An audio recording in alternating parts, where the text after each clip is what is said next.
হজ 3 প্রকার, তন্মধ্যে হজ্জে তামাত্তু অন্যতম। বাড়ি থেকে যাত্রা করার পর মিকাতের পূর্বে ওমরার ইহরামের নিয়তে তালবিয়া অথবা এর স্থলাভিষিক্ত কিছু পাঠ করা, এরপর ওমরা করা অর্থাৎ তাওয়াফ ও সাই ইত্যাদি সম্পন্ন করে হালক অথবা তাকসির করে ইহরাম ত্যাগ করা।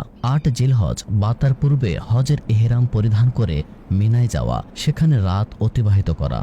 9 জিলহজ হজের রুকুনে আজম অর্থাৎ আরাফাতের ময়দানে অবস্থান করা।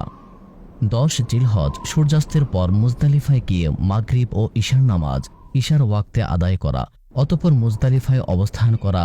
10 জিলহজ শুধুমাত্র জামরাতুল আকবা অর্থাৎ বড় শয়তানকে পাথর নিক্ষেপ করা, এরপর হেরেম শরীফের সীমানার মধ্যে কুরবানি করা, অতঃপর হালক অথবা তাকসির করে ইহরাম ত্যাগ করা।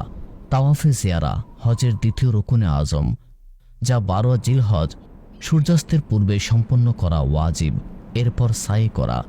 11-12 শর্তানুসারে 13 জিলহজ সকল জামরাতে পাথর নিক্ষেপ করা, অবশেষে বিদায়ী তাওয়াফ করা। অতঃপর